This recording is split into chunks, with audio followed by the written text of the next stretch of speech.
This next position was reached in Washington, D.C. in 1996 against a master named Bengston. I had the white pieces. We're going to focus on the bishop endgame here, but first we'll take a look at the transition into it. In this position, you can feel that white is a little better.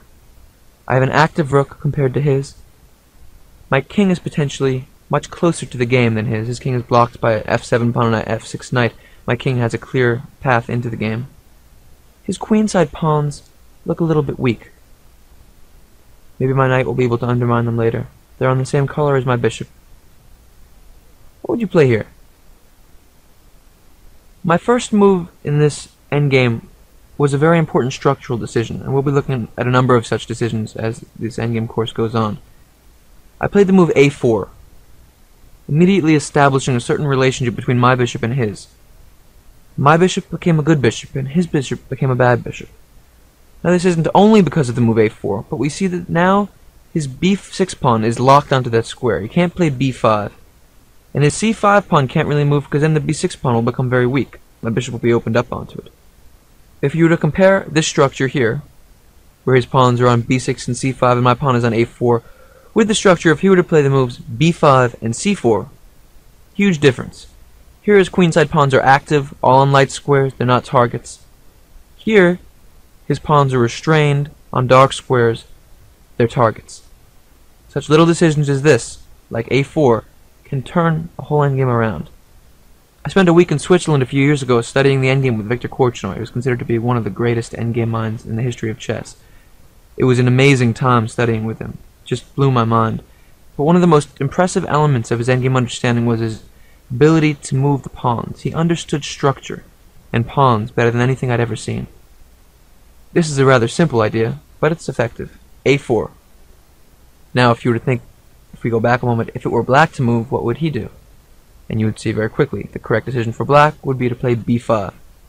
Now the parallel on the king side would be for him to play h5 and restrain my pawns on this side.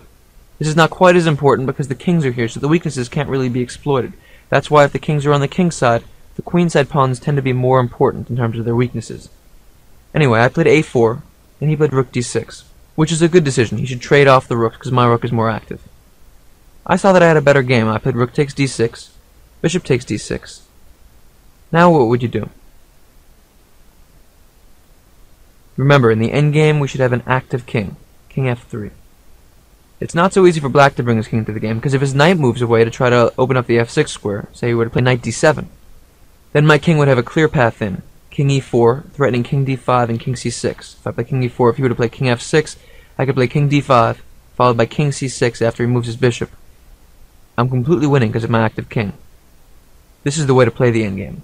Go for it with your king. After I would play king e4, he'd have to realize his mistake and play knight f6 check. And I would go back to d3, I'd have centralized my king and gained some time. So knight d7 would be a mistake. He has to try to bring his king in another way, king f8. Now I offered the trade of knights, knight e4. If he takes it, knight takes e4, king takes e4. Then after king e7, I play king d5, and my king can never be chased off that square. It has a very powerful central position. My position is completely dominant now just because of my king. Very strong on d5.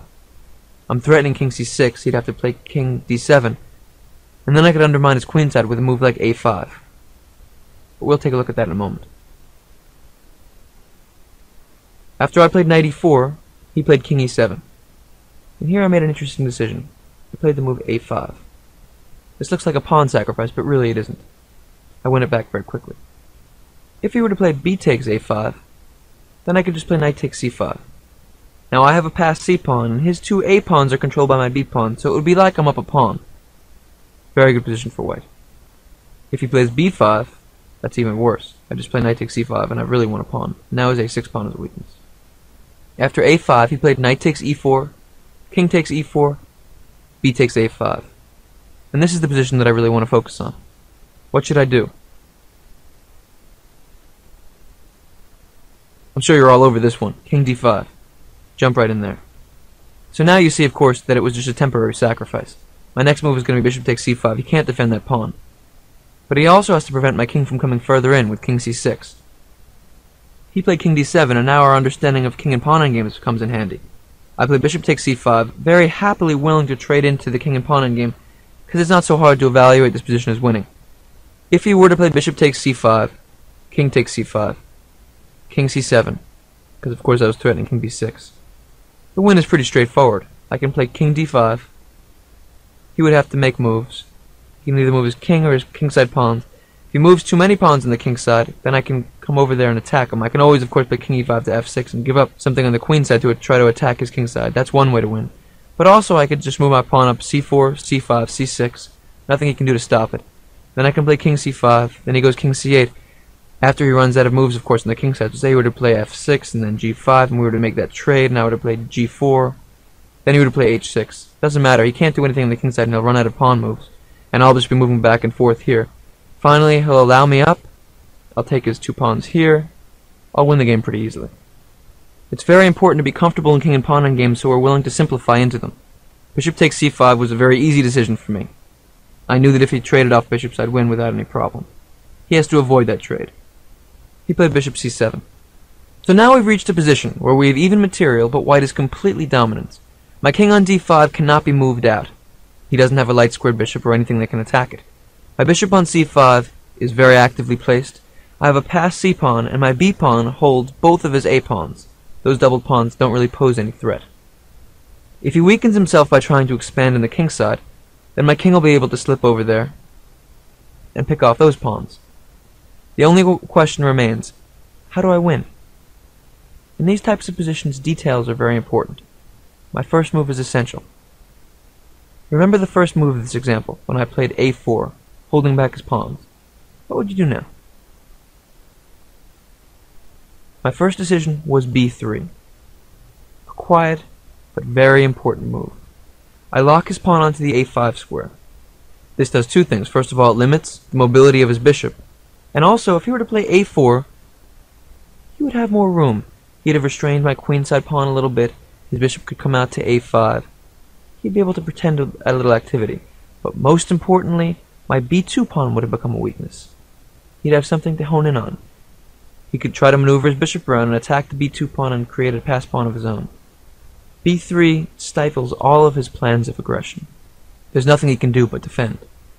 After b3, he played h5, a good structural decision of the similar nature to the ones we've been discussing. He locks my pawns on dark squares. So I can't play g4 now, because the f4 pawn is weak. My pawns are here, he can think about attacking them. We have to think about what our opponent's plan is. White to move. What would you do?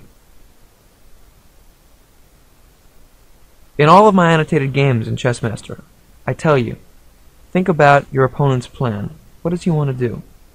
Well, my opponent wanted to play the move h4, undermine my pawn structure, which is very similar, of course, to what I did to him on the queen side when I played a5.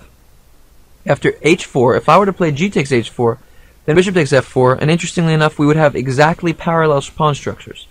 My h3 and h4 pawns are exactly like his a6 and a5 pawns, and the b3 and c2 pawns are exactly like his f7, g6 pawns. I don't want that to happen. So now that you see what his intention is, what would you do? One response would be to play h4. That's not ideal, because now all of your pawns are locked onto dark squares. g3 is a potential weakness, then everything could fall. That's one way to play, but it's not necessary yet. If he plays h4, after I take it, my f4 pawn will be weak. I want to push my c-pawn, but what's in the way? My bishop. How do we deal with both of those problems at once? I just play bishop back to e3, defending the f4 pawn, preparing to push my c-pawn. A good prophylactic move. He played bishop d6. So now I chased him back, bishop d2. Still holding the f4 square, and attacking a5. I'm going to force his bishop back into passivity. He defended with bishop c7. Now I began to push my pawn, c4. My king on d5 can never be dislodged, so all I have to do is watch his aggressive ideas like h4. There aren't many of them, but he'll always be resourceful, and push my pawn off the board and gradually stifle him. He played bishop d8. Now what? Here is the moment for us to activate our bishop. He's no longer threatening h4 because the f4 pawn isn't under attack. What do? Bishop c3. Now I play bishop c7 again, and here I decided to stop h4 from a more active position, bishop f6. So we see by small moves, first b3, then bishop back to e3, back to d2, then I played c4, then I brought my bishop back to f6. I'm slowly strangling him. Black's position is having the air cut off from him. Another option would have been bishop e5, which is fine. It also stops h4. But then he could go back to d8. Of course, white is still winning. But I had another plan. After bishop f6, he played bishop b6. And I played c5. Bishop back to c7. Now this is a tremendously important position. I want you to take a few moments now. Don't move. Think for white. What would you like to do?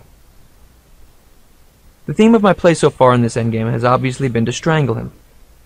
I'm cutting off all the air, stopping black from having anything he can do at all. My c5 pawn now stops bishop b6. We know that the king and pawn endgame is winning. He can't play bishop d8 because I'll just trade and bring my king into c6.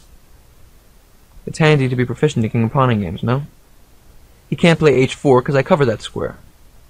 His bishop has no squares, only b8.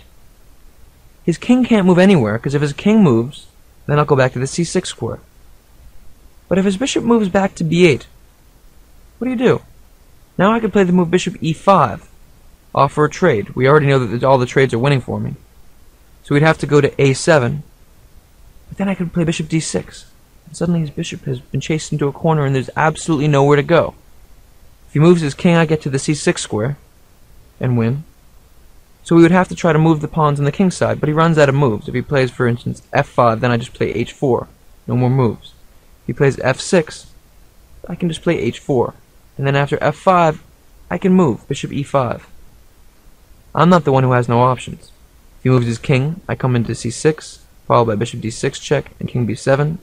He can't move his bishop. I'm winning. So what we just established is that in this position, if it were black's move, I would be winning. The king can't move. The bishop going back forces his bishop to the corner.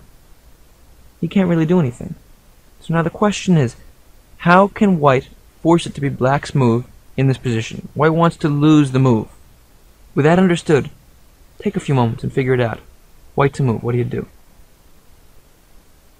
Here I used a very, very important tool in converting this type of endgame, because bishop endgames often come down to tempo, to changing the move over to your opponent, to Zugzwang. I played the move bishop g5. Does that change anything? Again, he can't play bishop d8, because we trade. If the king moves, I get to c6. He has to go to b8. Now what?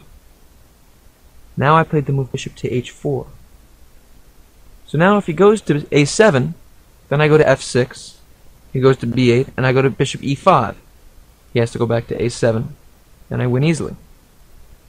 His only move is to return to c7, but now we get just what we wanted, bishop f6. It's black to move in the position we want it to be black to move. This is called triangulation. The key was that I had two squares from which I could move to the square I needed to go. He only had one. Both g5 and h4 were open to me, and only b8 was open to him. So again, the solution is bishop g5, he's got to go back. Bishop h4, he's got to return. And I finish the triangulation, bishop f6. I've given the move to my opponent. This is a crucial idea. Make sure you understand it. Triangulation is a very important weapon in the endgame. So my opponent ran away with bishop b8. He could have tried the move a4. Maybe this would have even been his best chance, but then I would just take it. He'd have the a5 square open. He could try to continue to defend here, but of course I'm easily winning. I have the passed c-pawn, but you should note on the defensive end that sometimes in the endgame you have to make small material concessions in order to give yourself a little bit of room to breathe.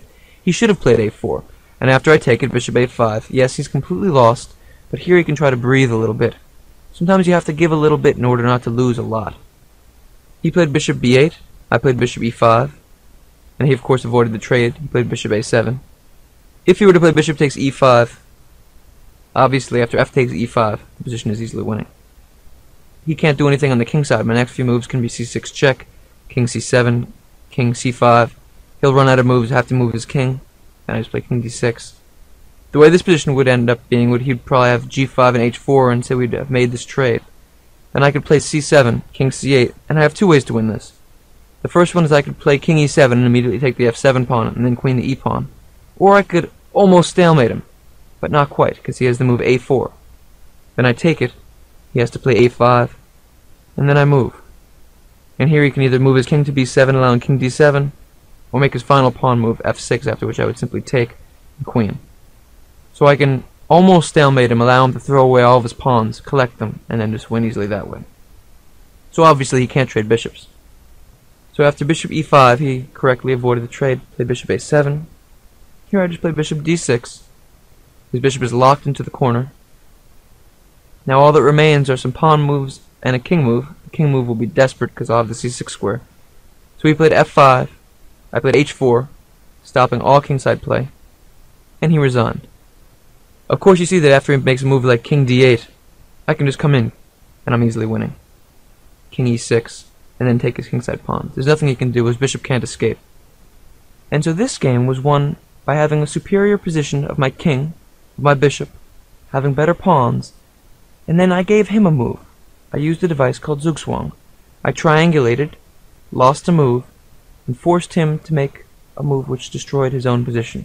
This is a very, very important theme in bishop endgames. Keep it in mind.